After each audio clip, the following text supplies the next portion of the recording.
Il était une fois un petit âne qui se promenait sans souci à travers la campagne, observant les nuages, les feuilles des arbres et les petits oiseaux volant au-dessus de lui. Il était tellement distrait par tout ce qu'il voyait au-dessus de ses longues oreilles, qu'un jour il ne remarqua pas ce qui se cachait sous ses sabots et tomba dans un puits. Heureusement, le trou du puits n'était pas si profond pour lui faire mal. Cependant, il était assez étroit pour l'empêcher de sortir, malgré ses tentatives d'escalade. Tout ce qu'il pouvait faire était de se fatiguer terriblement dans la tentative de sortir. Désespéré, il commença à braire et à pleurer de tristesse, incapable de remonter. Il était sur le point de perdre espoir quand il vit un petit garçon hirsute et s'ailer avec un sourire radieux sur son visage regardant dans le trou dans lequel il était piégé. Après avoir vu l'âne coincé, le garçon s'est enfui. L'âne se sentait soulagé, pensant que le gentil garçon était allé chercher de l'aide. Cependant, le petit garçon était en réalité allé appeler d'autres amis pour se moquer de l'âne.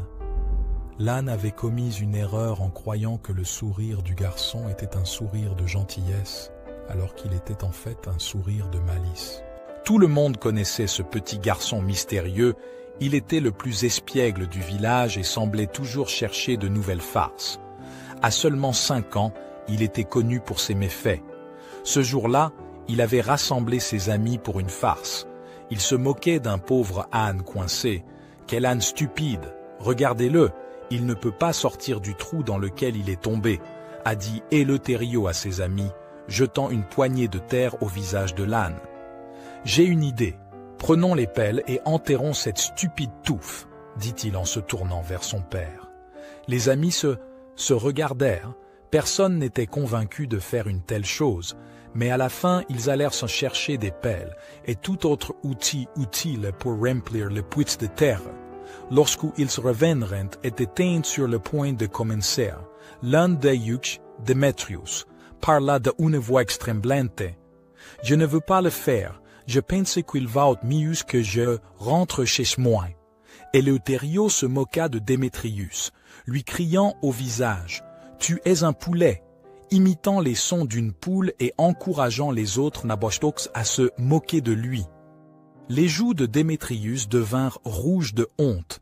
Il ne supportait pas d'être traité de lâche. Alors, il arracha la pelle à un autre camarade et fut le premier à commencer à jeter de la terre. Certains garçons, par peur de devenir la cible de moqueries, essayèrent de jeter le moins de terre possible, espérant que tout le monde se repentirait et laisserait l'âne tranquille. Cependant, certains comme Eleutério ont fait plus que simplement jeter de la boue, des pierres et de la poussière pour enterrer l'âne. Ils l'insultaient et se moquaient de lui, disant des choses comme « Prends ça, âne stupide, c'est pour te faire comprendre où tu marches, touffe !» Pendant ce temps, l'âne se déplaçait de long en large dans le puits, essayant d'empêcher la terre de lui entrer dans les yeux. Mais les garçons continuaient à jeter de plus en plus de terre, essayant non seulement de l'humilier, mais aussi de lui faire du mal. Le puits a commencé à se remplir, mais l'animal stoïque ne s'est pas laissé enterrer. Chaque fois que le niveau de la terre montait d'1 centimètre, l'âne se levait avec ses sabots sur la même terre.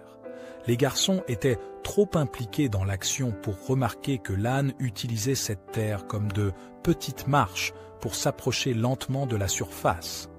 Après un certain mouvement au fond du puits et en positionnant ses jambes pour éviter d'être enterré, l'âne a réussi à se rapprocher suffisamment de la surface pour sortir seul. Il a sauté hors du puits, laissant les garçons surpris.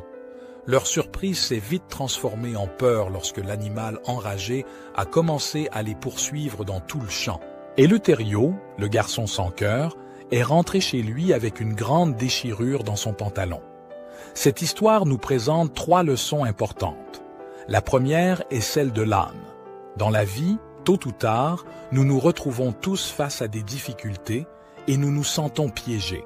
Souvent, il y aura des gens prêts à nous critiquer et à profiter de nous lorsque nous sommes les plus vulnérables. Ces personnes essaieront de nous humilier et de nous faire perdre espoir. Nous avons 2 options.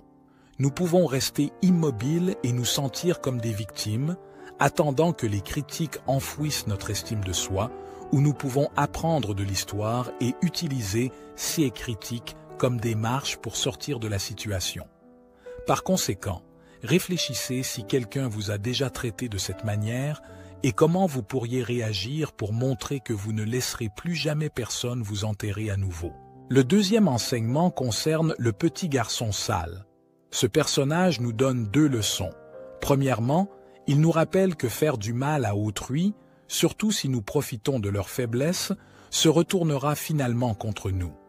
Ce que nous infligeons à autrui reviendra nous frapper comme un âne enragé. Il vaut donc mieux réfléchir à 2 fois avant de profiter de quelqu'un.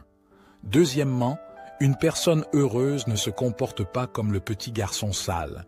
Ce message dans l'histoire est plus subtil et difficile à cerner, mais il est évident que le garçon négligé est un individu malheureux qui cherche à se venger du monde. La prochaine fois que vous rencontrez quelqu'un comme cela, essayez de faire preuve d'empathie. Le troisième enseignement vient de Démétrio. Nous nous trouvons souvent dans des situations où des amis nous poussent ou nous invitent à faire des choses que nous savons être mauvaises et que nous ne voulons pas faire. Nous faisons parfois cela pour impressionner les autres ou pour éviter d'être ridiculisés. Cependant, l'intimidation et la manipulation auxquelles nous pouvons être soumis sont infondées. Ce n'est pas un signe d'intelligence ou de courage de céder pour effectuer des actions que nous savons être mauvaises. Démétrio, par exemple, aurait montré plus d'intelligence et de courage en refusant de participer à la bêtise de son ami. De plus, il est important de comprendre que chercher à plaire à des personnes qui nous poussent à faire de mauvaises choses ne peut que conduire à des préjudices. 6 personnes ne sont pas de véritables amis et il serait préférable de ne pas interagir avec eux. Vous ne devriez pas vous inquiéter de perdre de telles amitiés, car elles ne sont pas des amitiés authentiques. Les vrais amis sont ceux qui vous souhaitent du bien et vous soutiennent dans votre parcours d'amélioration personnelle. Par conséquent, vous ne devriez pas accorder d'importance à l'opinion de ces personnes. Je vous invite à réfléchir si vous avez déjà agi de manière incorrecte juste pour obtenir l'approbation des autres et à considérer ce que vous auriez dû faire ou dire dans ce contexte. Maintenant que vous avez appris ces leçons, nous vous exhortons à continuer à écouter d'autres histoires similaires. Chaque histoire porte avec elle des valeurs, semblables à des trophées, qui nous aident à nous améliorer en tant que personne. Si vous avez aimé le message de cette vidéo, laissez un like, partagez-la et n'oubliez pas de vous abonner à notre chaîne. Laissez un commentaire pour partager les leçons que vous avez apprises et rendez-vous dans la prochaine vidéo.